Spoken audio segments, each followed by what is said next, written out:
नमस्कार। मैं संजय कुमार मिश्र आप सभी का जागो मानव चैनल में स्वागत करता हूं। आज का विषय फिर वही प्रकृति और दिमाग। तो सबसे पहले यह समझना है कि प्रकृति हमारा गुरु है। प्रकृति से ही हम सीखते हैं। 8 से 12 सप्ताह तक प्रकृति के सानिध्य में, प्रकृति के गोद में रहने से उसका असर दिखना शुरू हो जाता है। प्रकृति के गोद में दिमाग शांत और सक्रिय रहता है। IIT यूजर एक्सपीरियंस लैब में दिल्ली में है, पूजा सहनी और ज्योति कुमार ने एक प्रयोग किया। उसमें 53 लोगों को शामिल किया और कुछ क्वेश्चन दिया सॉल्व करने को, सामान्य प्रश्न। उसका जो उत्तर निकला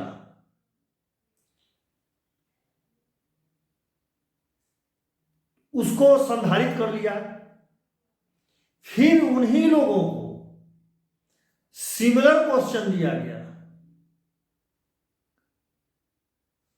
कब? पहले उनको प्रकृति में रखा गया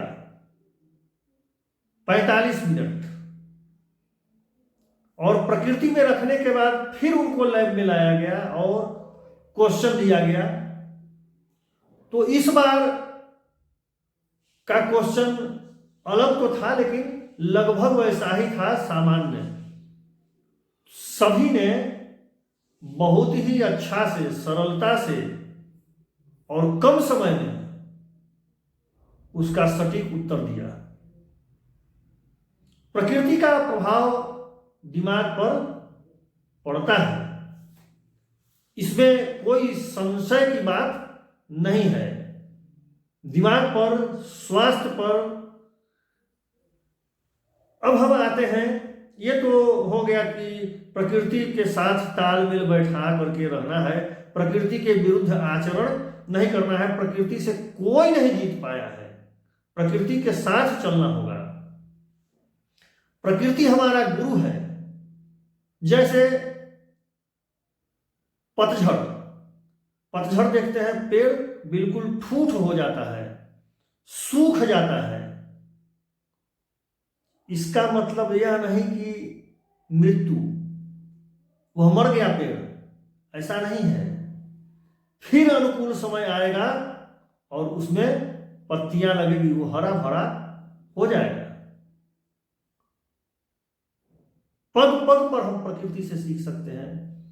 आज गुरुत्वाकर्षण का नियम नहीं होता। न्यूटन ने सेब को गिरते देखा, प्रकृति से सीखा, जो हम आज तक पढ़ते आ रहे हैं। कुत्ता से देखिए, वफादारी सीखिए। उल्लू है, उल्लू पीछे तक देखता है। हम लोग सामने देखते हैं, पीछे नहीं देख पाते हैं। उल्लू से पीछे की ओर भी देखना सीखिए। वह पीछे भी देखता है, उधर से भी उस पर आप वार नहीं कर सकते हैं। वह अपने दुश्मन को देख लेता है। उससे क्या सीख मिला? कि हम सचेत रहे, संपूर्णता से, आगे ही केवल नहीं देखें, संपूर्णता से सचेत रहने को सिखलाता है उल्लू। बगुला क्या है? हम लोग जब ध्यान करते हैं तो सिर खुजलाने लगता है, पैर खुजलाने लगता है, कभी पीठ खुजलाने लगता है इत्यादि।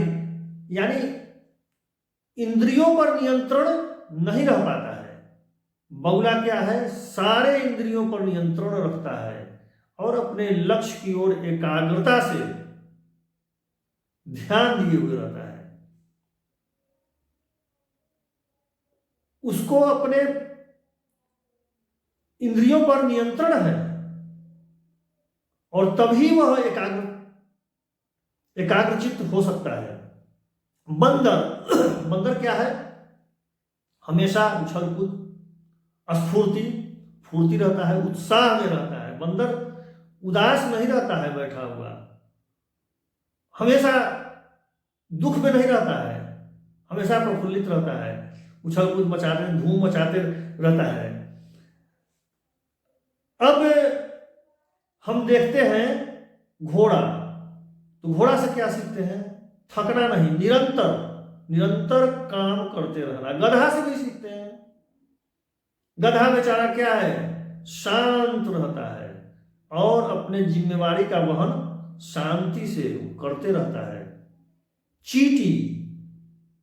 चींटी क्या है? समूह में रहना, समूह में रहता है। और अकेला उदारता, अकेले कोई चीज नहीं खाता है। सबसे बड़ी बात उसमें यह है कि थोड़ा सा कहीं गुड़ मिल गया तो चींटी आया और अपने पूरे समूह को, पूरे समाज को खबर कर देता है। यह भी सोच सकता था कि हम भरपूर अपना आनंद ले लें गुड़ का और कुछ जो है भविष्य के लिए, अपने बाल बच्चों के लिए इकट्ठा कर लें। जैसा कि आजकल लोग वही फेर में ज्यादा रहते हैं, इकट्ठा करते रहते हैं। लेकिन नहीं, चींटी क्या करता है? अपने समूह को खबर करके बुला लेता है और मिलजुल करके खाता है।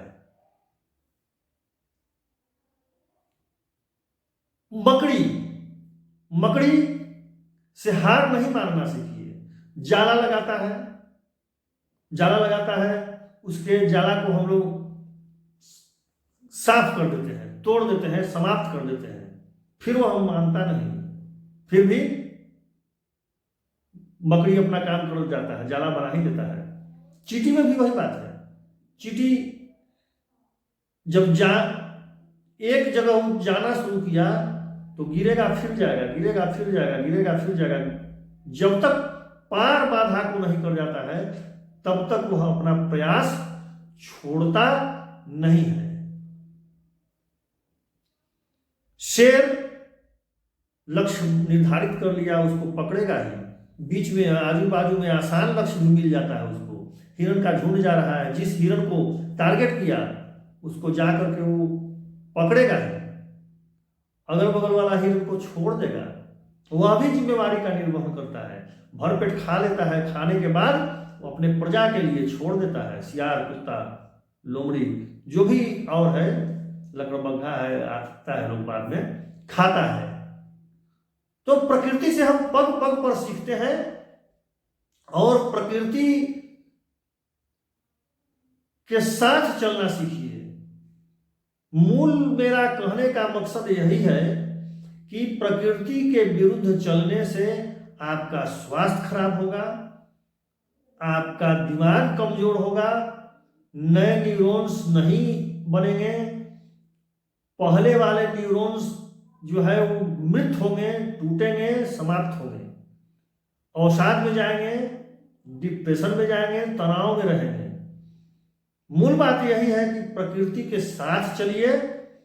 सूरज उगता है तो आप भी उग जाइए, सूरज डूबते हैं तो आप भी डूब जाइए, यानी सो जाइए। प्रकृति के साथ सभी लोग उठ जाते हैं। मेरा कहने का इतना ही मकसद है। इससे आप बिल्कुल संतुलित जीवन यापन कर सकते हैं। पैसा से संतुलन नहीं कायम हो सकेगा। एक उदाहरण देते हैं आपको। अनाज, चावल या गेहूं जो भी है जिससे हम लोग पेट भरते हैं, एक आदमी को कमरा में बंद कीजिए। खरबपति आदमी है, करोड़पति आदमी है, जो भी हो, उसके पास साधन संपन्न है और कमरा में बंद है, भूखा प्यासा है, 2 दिन 4 दिन 10 दिन बीतते जाता है। खिड़की के पास आप आइए और पूछिए, कहिए कि तुमको हम 4 रोटी देंगे, सब संपत्ति लिखना होगा, वो लिख देगा। मरने को जा रहा है, रोटी नहीं मिल रहा है, पानी नहीं मिल रहा, तो लिख देगा। महत्वपूर्ण कौन है? ध्यान यह देना है। धन्यवाद। आज का इतना ही, और आपसे गुजारिश है कि मेरे वीडियो को लाइक कर दें, शेयर करें और बेल आइकन दबाएं ताकि फिर नया वीडियो हम डालें तो आप तक पहुंच जाए। धन्यवाद।